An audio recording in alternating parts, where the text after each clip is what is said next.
welcome again, everyone, for this next session on the product track. So this time I'll be talking about credentials and how to make them more flexible. So there will be time for questions at the end if you need it, so you can keep it in mind, probably about 10 minutes. And I'll just give the floor to Piotr Surowiec and Farhan Buksh. I always butcher their names, so I've been trying to make an effort today. Anyway, give it to them.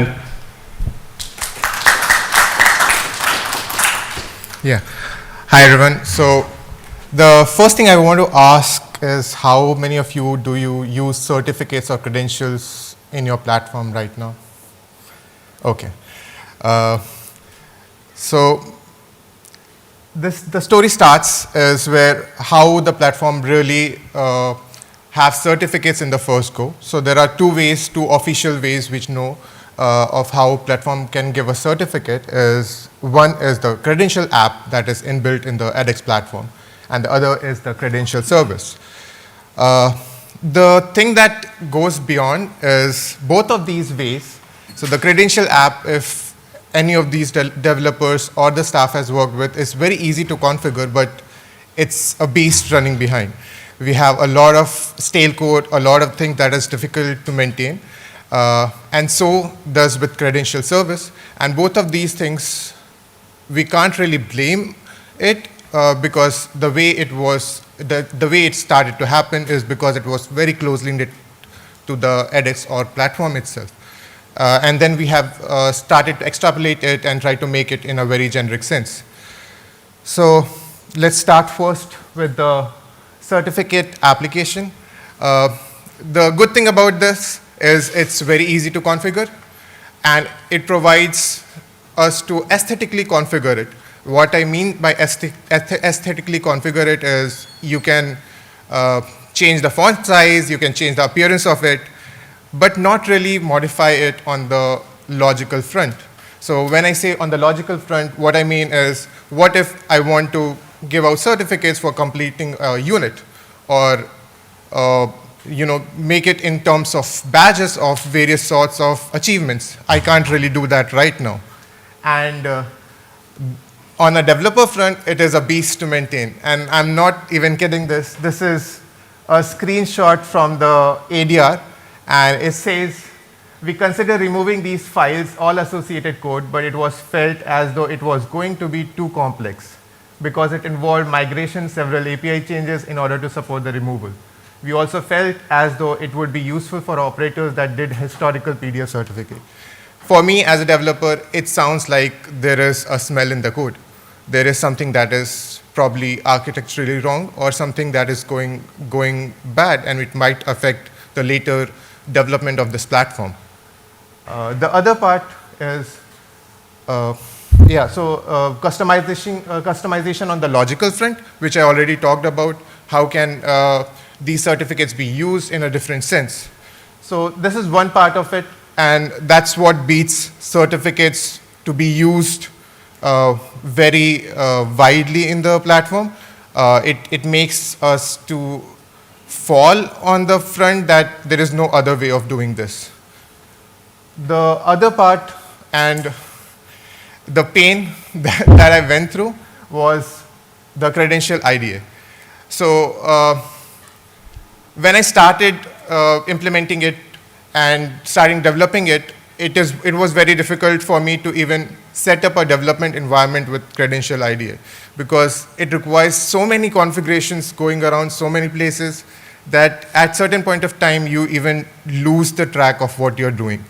And if I as a developer, if I as someone who is developing this is facing it, I can just worry about the stuff of how will I be going to convey it to someone who is going to start with this.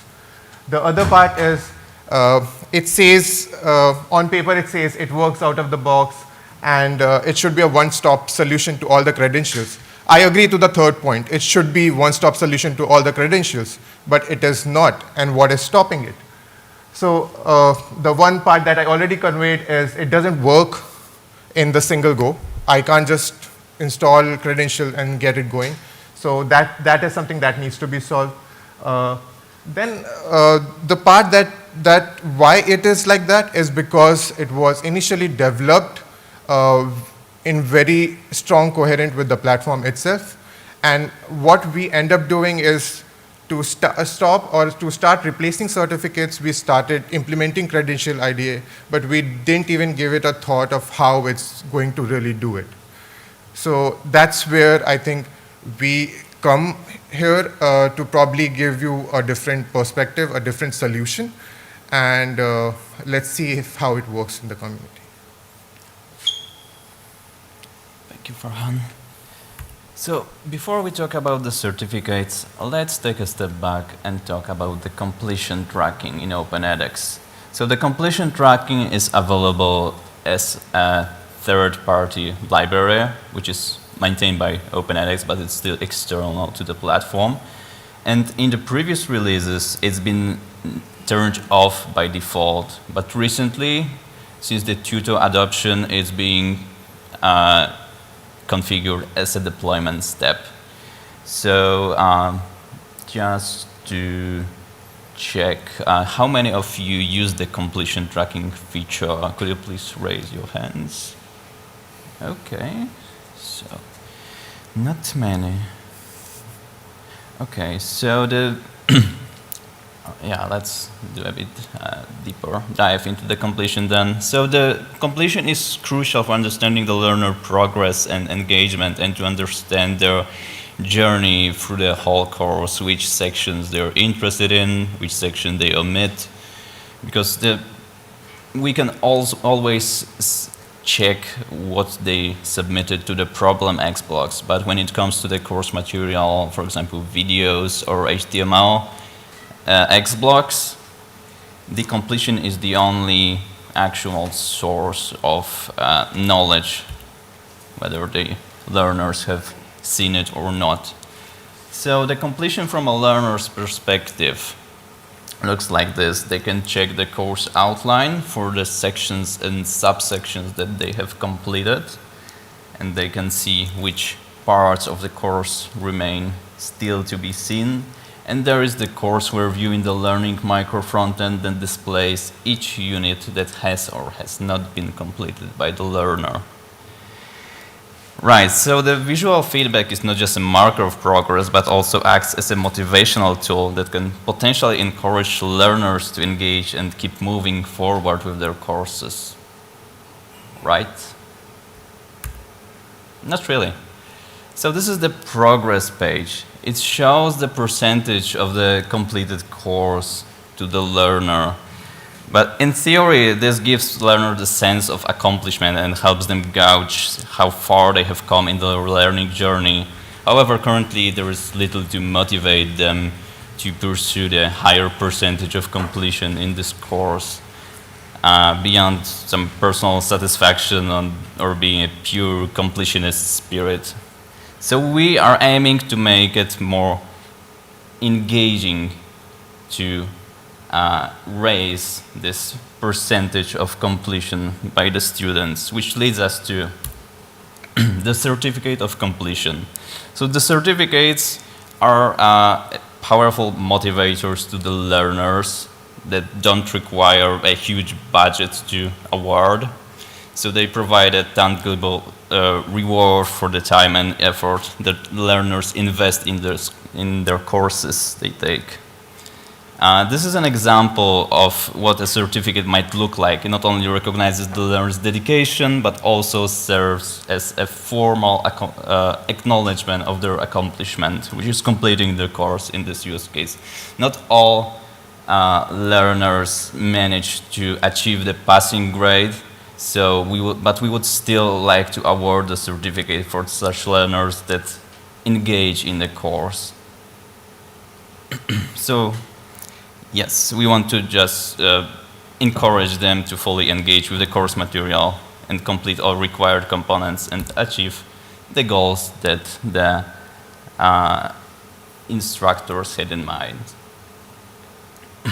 Which brings us to the new certificates plugin that we have been recently developing, which significantly enhances the way we handle certificates in edX. This plugin is designed to provide flexible and customizable solution for defining and issuing certificates that integrates seamlessly with the edX platform.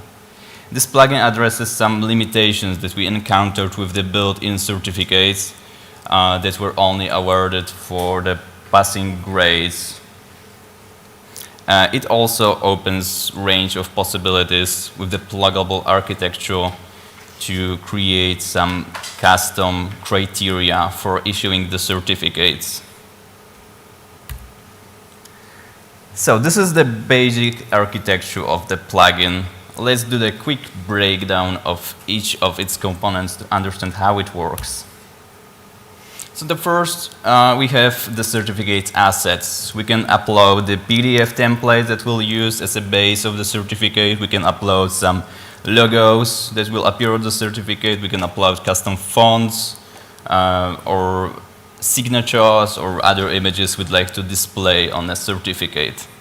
Next, we have one of the most important components of this plugin, which is the retrieval function or a processor, which we call it internally.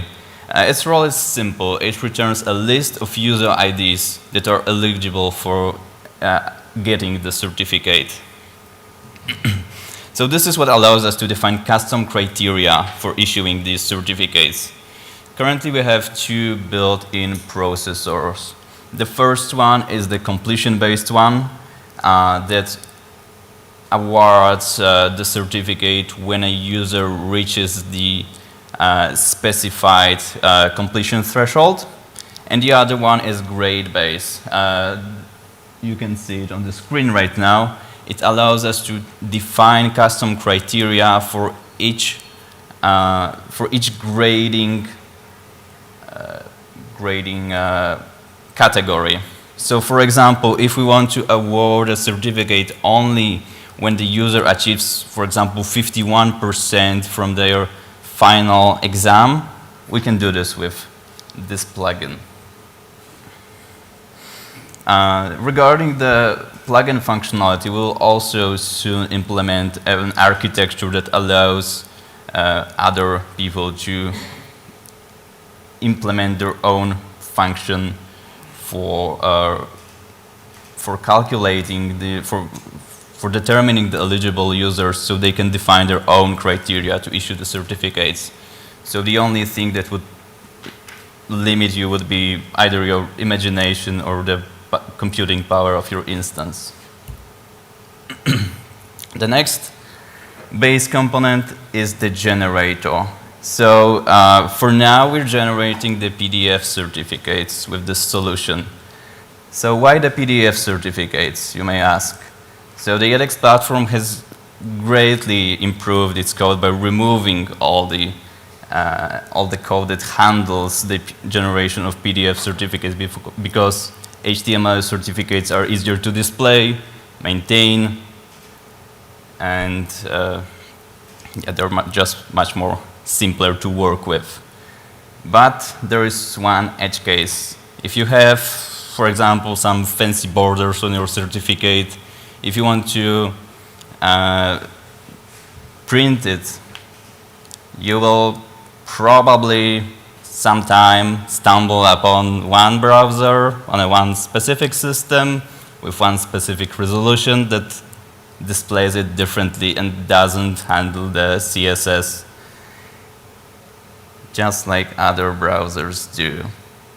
So the PDF certificates are much more straightforward to print, whether you'd like to print them in A4 or US letter format, or you want to include some custom images in there, they will look just the same on each system. So the next component is the certificate type.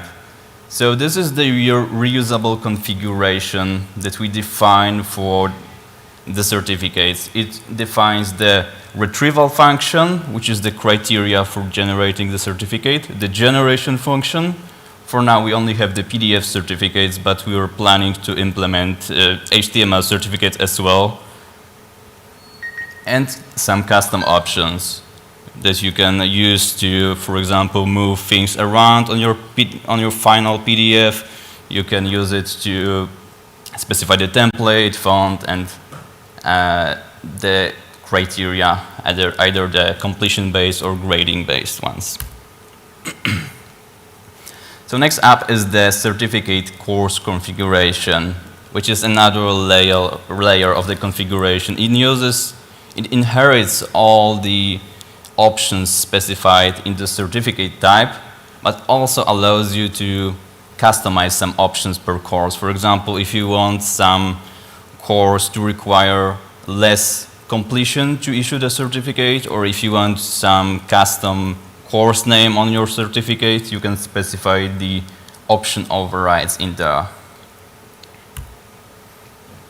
So the final part of this plugin is the schedule.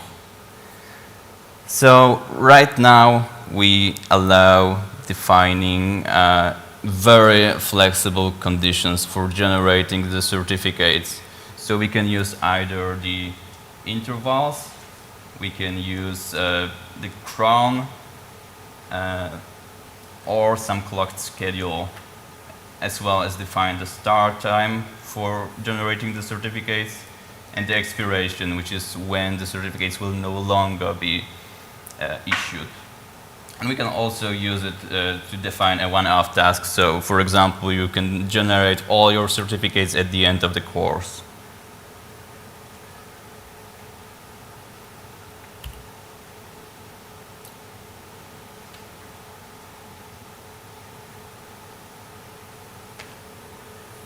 Okay, so now about some architectural decisions. So if you take a look at this plugin, you will notice that it installs the edX completion aggregator. What is the edX completion aggregator? Does any of you use it? Okay, I thought so. All right, so the edX completion is calculated per X block. It means when a student completes a single X block, it adds a single record to the database. So this is fine if you want to calculate the completion for one learner on the progress page, but let's say you have a course that consists of 1,000 X blocks. It's still okay to calculate it for one user, but what if you have 10,000 users, for example? It's 10 million records that you need to pull from the database. What if you have different cohorts or enrollment tracks? It means that each combination of the cohort and enrollment track will make the course look differently for each user. So you need to pull the whole structure for each of them while calculating this. When correctly optimized, it will take maybe a few minutes to calculate. So this is why we use the completion aggregator, which does it periodically. It aggregates all the data and allows making such queries within milliseconds instead.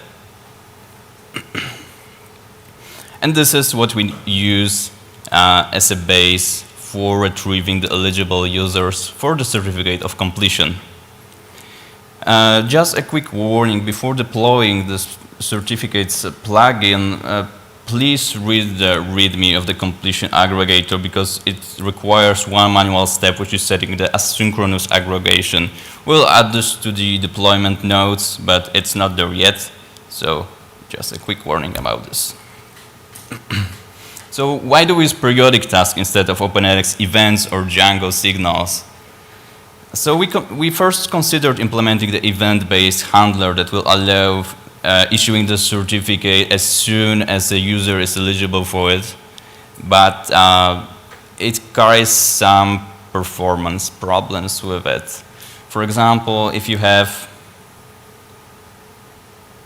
a timed exam with 1,000 or 10,000 users, you will be seeing lots of requests to your platform. Doing this synchronously could easily lead to an outage. That's why we decided to use periodic tasks as a middle ground. But we will revisit and reconsider using OpenEdX events in the future as well for issuing these certificates when we find an optimal solution. So next question, doesn't encouraging completion distort analytics data? If we want users to complete everything, we will use the value of analyzing their completion of the course. We will use the side of which modules they viewed as a. Okay. What motivated them behind viewing each module? Was it the eagerness to get the certificate, or was it the pure curiousness, or something like this? The answer is yes, it can distort it a bit. That's why we are also working on implementing the optional completion, which allows marking some sections, subsections, or units as optional for completion. For example, if you have a staff introduction at the beginning of your course, you don't want to make it required for users to view it if they take a series of your courses, for example, to get the certificate, because this would just discourage them from taking the courses. So the optional completion can be also seen on the course outline page, so users can easily distinguish the optional parts. And we're also planning to display this on the progress page as a separate graph. So this part is currently in progress, but we are planning to finish it soon, so it should be available before the sumac release. And we are going to make it backward compatible with our releases until at least Palm. So if you use a custom fork, you can easily backport this to your branch. So next steps for this project. So yeah, this is actually the link to the plugin. We are planning to release V1 of this project in the upcoming weeks. So don't be discouraged by checking the current state of the README. And the next steps are the validation and invalidation, which are currently in progress and will also be done within the next weeks. So for the validation, we have implemented a simple view that gets the user the certificate ID and returns the basic metadata, so the users won't need to share the whole certificate with people. And the interested parties will be able to verify all the data provided by the user with only the certificate ID. The invalidation is also in progress. We will implement it along with regenerating the certificates, for example, when the user changes their name or something like this, to avoid making changes to the existing certificates. The next step will be the pathway certificates. We're currently working on a solution that's a bit similar to OpenEdX programs, but it's a bit more flexible and less tied to the course discovery service. So we are also planning to integrate it with issuing the certificates for collections of courses, as well as the individual courses right now. We are also planning to implement the badges so that users can get the smaller certificates for doing things within a course, for example, replying to a few discussions within a course or whatever you'd like them to do. And the last thing is the instructor interface. Currently, this plugin can be configured only through Django admin. We don't have a specific user-friendly interface for doing this, but we are also looking forward to working on the pathway project that will hopefully seamlessly integrate with the certificate solution. So we are still trying to fill some blanks before implementing this. All right, that's it. Do you have any questions?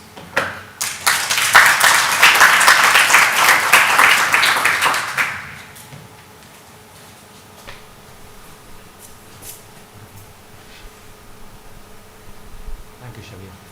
Are you planning to incorporate some kind of mixed method for the certificate that takes, let's say, 80% of completion and the grade, or to get the certificate you need an 80% of completion and the grade, or a 50%, some kind of configuration that you can mix both?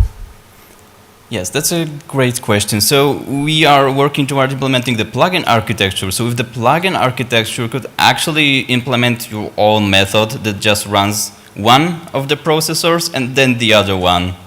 And this would be as simple as this, to mix the criteria. All right, thank you.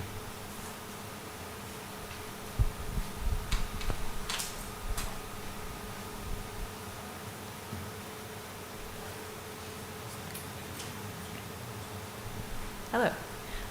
My question is, does the information about who has and has not earned and had a certificate delivered come through on the instructor dashboard reports?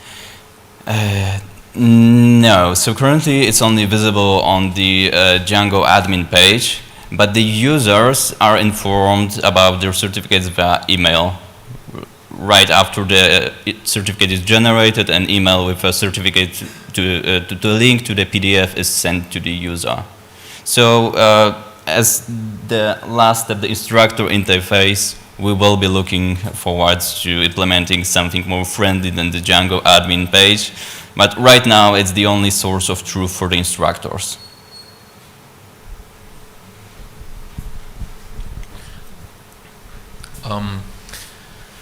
Do you plan? Oh, sorry.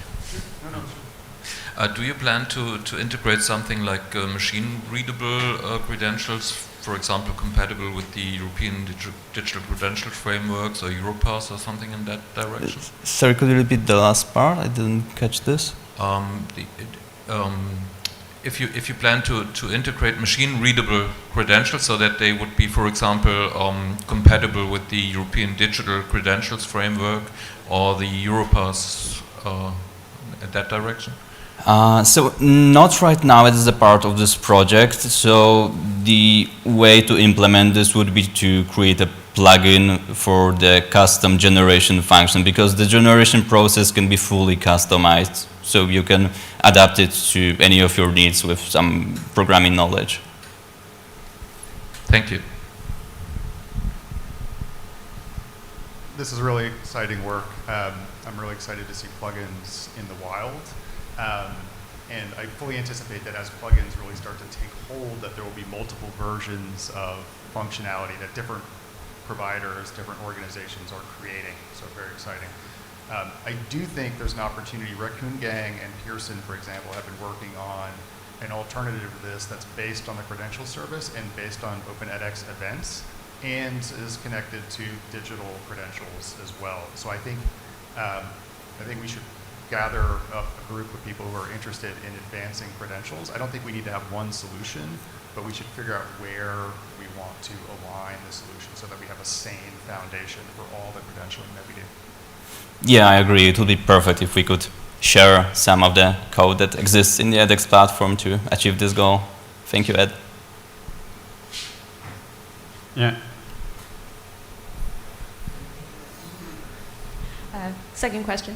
Have you thought at all about using both the existing certificate situation in OpenEdX and also this plugin? Is that something that's just not even possible?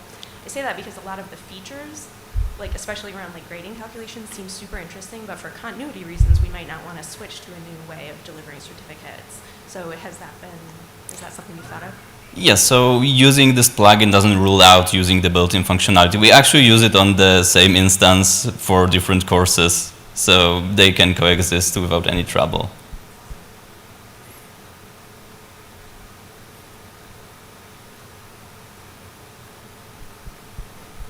Any other question? No? All right. Well, I think you get an early break, so if you want to get all the snacks before everyone else is there, it's your moment. And we'll be back in 45 minutes about, I think. Thank you.